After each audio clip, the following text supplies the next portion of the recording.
Another edition of the Magic Latest podcast where we discuss everything Orlando Magic basketball. I'm your host, Jalon Dixon, and today is officially the first day of the Orlando Magic NBA regular season taking on the Miami Heat. We are going to delve into that pretty closely later on in today's episode. But before we get started, remember to like, comment, and subscribe for daily Orlando Magic content. We are on the road to 1,000 subscribers. The NBA regular season is upon us. We just had the craziest opening night we've had in quite some time with a double overtime game as well as a big time performance from Jimmy Butler and Stephen Curry to take down the Los Angeles Lakers. So remember to hit that post notification bell so you always know when we're dropping new videos. We're covering all 82 games of the regular season and the playoffs because you already know we're going to make it. So you must stay locked in if you are interested in everything Orlando Magic basketball because we are going to have every last bit of it. But with all that being said, let's go ahead and get right into today's episode. Starting off, we're going to do a couple of quick hitters on comments that have been made about the Orlando Magic going into the start of the regular season. Then we're going to do some news going into the Miami Heat game specifically. And then we're going to end the podcast off with something that I teased last episode being Parlay J, which means every single time that the Orlando Magic play, I am going to put together my own Orlando Magic centric parlay, three-part parlay.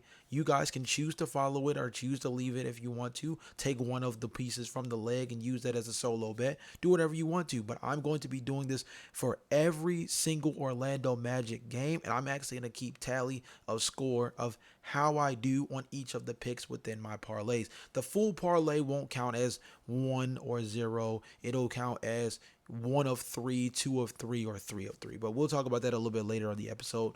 Let's start off with what LeBron James had to say in the most recent episode of the Mind the Game podcast, hosted by him and Steve Nash. And they both had a really interesting conversation about dark horses and contenders in the NBA this upcoming season. And a team that came up was the Orlando Magic, where Steve Nash particularly and LeBron James kind of co-signed a comparison of the Orlando Magic Big Three of Paulo Banchero, Franz Wagner, and Desmond Bane, likening them to the trio of LeBron James, Luka Doncic, and Austin Reeves. Let me explain. They say, I do think Desmond Bane is going to be a huge asset, not just with the shooting. I like him in ball screens. I know maybe he's not rated highly as a defender, but I think he's capable and physical. I think the key for Orlando in many ways is going to be how they can incorporate those three guys together. Like James and Doncic, Paulo and Franz are going to draw the toughest assignments. Bringing Desmond in like AR, who's a terrific offensive player, maybe brings in the third defender. How can they get really effective and efficient using all three of those guys in action? I think that's such a interesting comparison, but one that I understand. Maybe not necessarily from a talent perspective, of course, because again, at the end of the day, that means you're saying that Franz Wagner is on par with Paulo Banchero, and I think even the most, I mean, Franz Wagner is.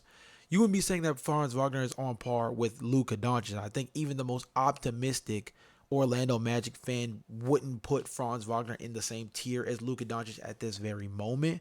Although Franz Wagner does have a certain level of on-ball chops, and I think he does demand certain level of respect as an on-ball guy, I do think that everybody knows Luka Doncic is significantly better at this moment. I mean, the man just dropped 43 points in his, season debut and pretty much was the offensive engine for a Lakers team that couldn't seem to get anything going. Franz Wagner, I'm not saying he's not capable of doing that because I think he's capable of doing it in spurts. Just maybe not to that kind of level. Nonetheless, the comparison I think is more philosophical than literal. And what I think can be taken from that is this team now, in ways that it didn't have the last 2 to 3 seasons, has that tertiary shot creating option alongside two high level on ball shot creators that also can make good decisions as passers, can make good decisions as drivers, and are two players that demand a lot of attention to the point that they can create real foul drawing opportunities as well. And that's something that they have not had around Paulo Banchero and Franz Wagner in quite some time, really maybe at all. And Desmond Bain presents that option in ways that we saw last season. Austin Reeves was able to really emerge as a real threat as a tertiary option on the perimeter, as a knocked out 3 point shooter, another guy who could be a slasher, and another guy who could create havoc around the rim as a driver. So the question just kind of goes to what Steve Nash said at the end there, which is like finding a way to efficiently incorporate all three of these guys, because the biggest thing about getting an understanding of building a trio, right, is identifying tendencies and how those guys can fit around one another in a cohesive way. Once upon a time, there was a trio with LeBron James, Dwayne Wade, and Chris Bosh. And to make that trio cohesive, Chris Bosh had to become a stretch four, stretch five big man, something that he had no real familiarity with in his time in Toronto as a guy who was primarily a back to the basket big. That's what made the team better, and his ability to stretch the floor actually created a much more well-oiled machine on offense for the Miami Heat and was a driving factor to them being able to win 2 championships. The same thing could be said for this trifecta with Desmond Bain, added to Franz Wagner and Paulo Banchero. Now, I'm not saying anybody necessarily is going to be converted into a completely different role, but is if Desmond Bain is asked to be primarily a knockdown 3 point shooter, that's not completely odd, because that's the biggest thing that the Orlando Magic were missing last season. It wouldn't be weird to ask Franz Wagner to play more point guard as a real facilitator, because although Desmond Bain is a good on ball player at the guard position, he's not necessarily a high level facilitator. He is more of your fill it up score type of shooting guard that just happens to have more upside as a defender. But as a facilitator, he still has a much of ways to go, as opposed to Franz Wagner, who has a little bit more on ball chops as a guy who can get guys open with his shot creation and his passing ability. So that's going to be the biggest question, is how do these guys adapt to the different roles that could be brought upon them this upcoming season. But I think if they are able to work out the kinks and get them sorted out early, that's a trio that could be one of the most dangerous trifectas in the NBA. And I've said that a handful of times on the podcast before, but this kind of this kind of I think the best word to use it is comparison. Yeah, the best comparison, or this comparison particularly, is one that shows what kind of crazy upside this trio can have. Nonetheless, let's move on to something that I think is a little bit more like flat, a little bit more straight to the point. Carmelo Anthony on his podcast was talking about the Orlando Magic and particularly focusing on Paulo Banchero. And I'm just going to read what he said, because I think this is something that is a real indicator of what can be the next big step for Paulo Banchero, given the fact that he already has elite size, elite athleticism for his size, big time score. A lot of people call him Baby Mello for his focus in the mid range and his ability to, get downhill, very physical around the rim, foul draw, all that great stuff. But Paulo Banchero, the focus they say is this is the year that Paulo has to take the major leap. You already established yourself as the type of player that you're going to be. Now let's tighten that up. Let's get a different mentality. They have a team now. They have a good coach with Coach Mosley down there. Bain coming over there was a hell of a pickup. Jalen Suggs will be healthy. Paulo is in a prime position to take the next step. I'm not saying win the East or anything like that, but you have to go from the 7th or 8th to the top 3. And what he was associating Paulo with in this comparison was adapting the Anthony Edwards mentality. And what they mean by that is last year, and you could even make the argument that the year prior, given the fact that Anthony Edwards took 2 monster leaps in these past 2 seasons that helped the Minnesota Timberwolves make the Western Conference Finals in back-to-back years, Anthony Edwards' mindset changed. And more particularly, you could see that last season in his focus on shooting the three ball. Not only was Anthony Edwards one of the most efficient three-point shooters in the league last season, despite his athleticism being the driving force to him being an all-star caliber player, but he was doing it on significantly high volume, and he was one of the highest three-point shooting attempt players in the NBA, and that was in comparison to guys like Malik Beasley, Stephen Curry, Klay Thompson, so on and so forth. It was Anthony Edwards who led the league in three-point shooting last year. And that went to go show that He needs to be an all-around basketball player in order for the Minnesota Timberwolves to take the step necessary to be a real championship contender. Him simply relying on his athleticism and his ability to get to the mid-range is something that helps him be an efficient player enough to make all-star teams. But in order for that team to be able to make the Western Conference Finals in back-to-back years or push to make an NBA Finals, he had to be somebody who could put more stress on the defense by now having them worry about the fact that he can be a knockdown three-point shooter because his athleticism already presents a problem, right? He is a poster waiting to happen in terms of what he can do as a driver around the rim. He is an efficient mid-range shooter and has slowly but surely developed a even more effective mid-range shot over the course of the last few years. And then adding that three ball last season made him even more dangerous. Now, Carmelo Anthony in that same podcast says if he were to get in the lab with Melo or to get in the lab with a Michael Jordan and get a back to basket game to really round it out, very similar to one of Anthony Edwards' idols, Dwayne Wade, with that post ability at the guard position, he would be basically unstoppable. He would be a full 4 to 5 level scorer, right? Around the rim, mid range, post work, 3-point shooting, and more particularly, he would have the on ball creation on the perimeter that makes him a catch and shoot threat and an off the dribble threat as well, right? So he would be a 4 to 5 level scorer, something that you can't really say about many real superstar caliber players in the league now today. In today's NBA, with the rise of specialists, there are a lot of guys that do not have a fully refined offensive game. They're very reliant on either their athleticism or their shooting touch or their ability to have grace around the basket. But necessarily being a 4 to 5 level scorer, particularly talking about the ability to score in the post, is kind of a dying art, mainly at the guard position. And Anthony Edwards at 6'5", already having the athleticism to be a two-way guard, has basically had every other facet of his game take a step in the right direction. And the post work is the only thing that we haven't seen him really, really deeply invest in. So bringing that back to Paulo Banchero, because that's the focus of this subject in the first place, is Paulo is a 3-point shot away from being that kind of danger. Now, do I think he needs to be as aggressive as a 3-point shooter as Anthony Edwards was last season? Absolutely not. Oh my goodness, no. I think this team needs to be better and more efficient and more aggressive about shooting the three ball, but I don't necessarily think that means that Paulo Banchero needs to be taking 7, 8 3-point attempts per game. But should he be taking them more aggressively? Yes. Do I also think he should get back to being even more aggressive as a finisher around the rim?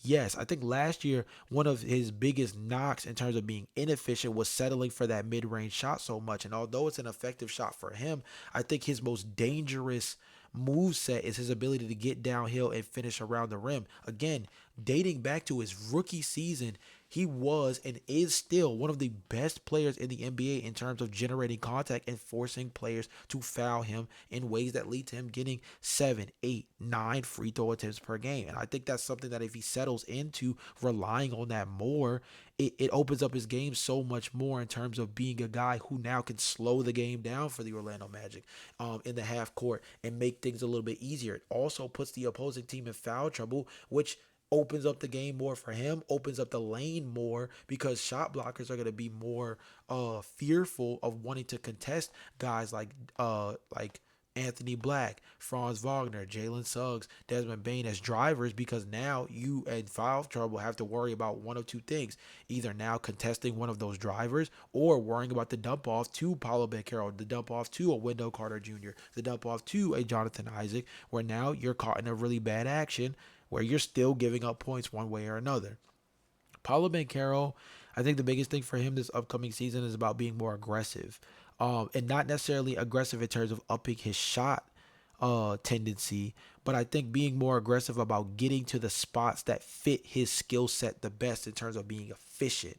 Paulo Banchero is a 47 to 54% shooting from the field kind of player away from taking the leap to being an MVP. Like, even if the three ball doesn't come, he's a guy that's in like the mid 40s right now. And if he can get to like the 55 to 50, let's say 52 to 55% from the field range, while at least being a little bit more effective as a three-point shooter as a part of that. I mean, there's absolutely nothing that you can do with this guy. 6'10", ball handling ability, high IQ passer, absolute bully below the rim. Yeah, Carmelo Anthony is onto something here. And I think that although the version of Paulo Banchero taking that leap looks a lot different from Anthony Edwards, I think that the mentality comment is still very applicable, because I think it's going to be an important factor in this Orlando Magic team being able to take a step forward, and more particularly, Paulo Banchero being envisioned as a top 10 player in the NBA is going to be kind of well dependent on him being a more aggressive and efficient player. Nonetheless, let's move on to Jalen Suggs in the game against the Miami Heat today, actually, excuse me. Jalen Suggs was upgraded to questionable. There's not too much more news or quotes around it beyond that. Just that he's had really strong practices, was upgraded to 5-on-5 play very recently, and the likelihood of him playing is now increased. Now, will Jalen Suggs start this game? Probably not. Realistically, he probably will not. Either Anthony Black or Tyus Jones will get the start at the point guard position. More likely Tyus Jones, just based off of what we saw in preseason. And Jalen Suggs will likely come off the bench and play in limited minutes. But seeing him in limited action is still a really strong step in the right direction. And even if we have to start the season off with Jalen Suggs coming off the bench and playing in limited positions, that's fine. Because at the end of the day, you're still getting a chance to see what the cohesiveness with him on the floor next to the main group of Paulo Banchero, Franz Wagner, Wendell Carter Jr., and Desmond Bane looks like. You're going to be able to see staggered minutes of that. You don't need a full 30-minute sample size on a night-to-night basis to get an understanding of what the philosophy of that starting five can look like. You just need pot shot minutes that represent good stretches of basketball where you can get an understanding of how these guys all fit next to each other. It's better to see Jalen Suggs play on the floor in limited minutes than to see him on the bench, and it takes that much longer into the season to be able to get through the growing pains of trying to assimilate all these moving parts, right? So hearing that Jalen Suggs is upgraded to questionable is a good sign. And again, do I think he's going to start? Highly unlikely. If he does start, it'll be for optics purposes. He'll start the game, but he'll likely come out within the first 3 to 4 minutes of the game, maybe not see any more action until the top of the second quarter or a few minutes into the second quarter, pot shot minutes here and there. Then maybe he doesn't play very much in the fourth quarter, especially depending on how the game looks at the time, and they play it by ear. But realistically, at the end of the day, this is good news for the Orlando Magic, and things are definitely moving in the right direction, which, man, the injury bug for this team was one of the biggest kryptonites, obviously. That can be that for any team, but last year in particular, this team was hit by the injury bug in ways that really hindered what could have been a strong season for them. If they can get past the injury bug with their talent upgrades across the board, particularly mainly at that point guard and shooting guard position, I mean, you have to watch out. You have to watch out for what the Orlando Magic are capable of doing. Last but not least, and I know this is a little bit of a quicker episode, but I mean, not too much to be able to get into until we start talking about real basketball games, right? But last but not least, let's talk about my first Parlay J segment of the NBA season. Of course, like I said, we'll be focusing on the Orlando Magic's first opening night game against the Miami Heat. And here on the screen is my first parlay of the season. So the parlay is the Orlando Magic set to cover the point spread by 8 points, meaning that the Orlando Magic will beat the Miami Heat by 8 or more points tonight, along with me picking the over on Paulo Banchero to score more than 25.5 points. I think that Paulo Banchero is going to have a very strong opening night debut. I'm picking him to score anywhere between 26 to 28 points in this game, and I think he's going to kind of impose his will. And I think all of the conversations around him making a potential MVP push is going to start with a really strong opening night game where he has to battle up against Bam Adebayo and Khalil Ware down low.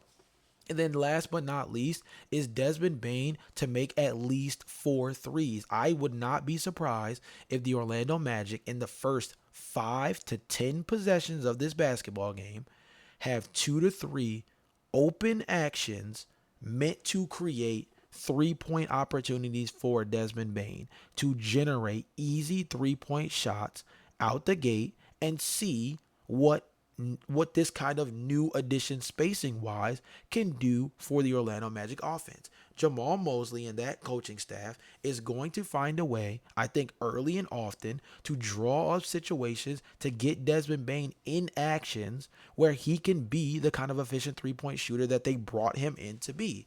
And so I think that he's going to get, honestly, I wouldn't be surprised if Desmond Bane gets 2 of those 4 threes within the first quarter.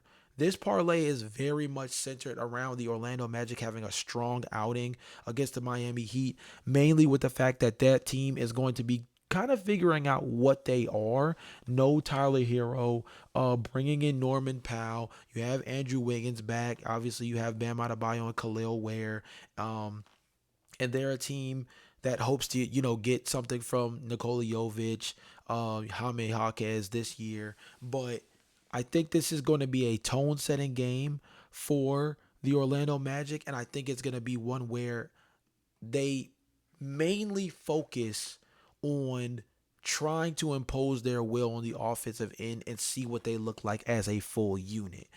There will be parlays where maybe I pick like the opposing team's uh player rebounds under or something like that, and it'll be me picking a parlay leg that has more to do with what I feel like the Orlando Magic can do defensively. I went full offense here just because I think that the Orlando Magic are going to come out of the gate swinging. There will be certain ones like, for example, let's say if they play Zion Williamson and there's an over under of 22 and a half points, I may pick the under and in favor of saying that I believe the Orlando Magic's rim protection with Wendell Carter Jr., Jonathan Isaac, and Goga Batadze down low is enough to hold Zion Williamson in check. That's just an example of like a different kind of leg that is still Orlando Magic centric, but maybe focuses more on what I think they can do defensively in the game. But nonetheless, I'll put it back up on the screen one more time. My parlay for the opening game against the Miami Heat is that the Orlando Magic win the game by at least 8 points. Paolo Banchero scores more than 25 points in this game, and Desmond Bane knocks down at least 4 threes in this matchup. Take a screenshot if you'd like. This is a parlay that I put together in FanDuel, so you can go to FanDuel, no sponsorship or anything, but you can go to FanDuel to put this parlay together in there. Let me know in the comment section down below which of these legs did you go with. Did you go with all 3 and put it together as a full parlay? Let me know if you win some money off the parlay. Let me know what your results are. And also, I'll be looking for some of you guys' parlays in the comment section down below. I would not be afraid to put some money down on some of you guys' potential bets if you have anything interesting in mind as well. So, with that being said, this has been another edition of the Magic Latest Podcast. Remember to like, comment, and subscribe for daily Orlando Magic content. And man, we are finally here to real NBA basketball, and we are going to see the debut of the new look Orlando Magic against the Miami Heat, and I'm predicting pretty solid dub. But until next time, peace.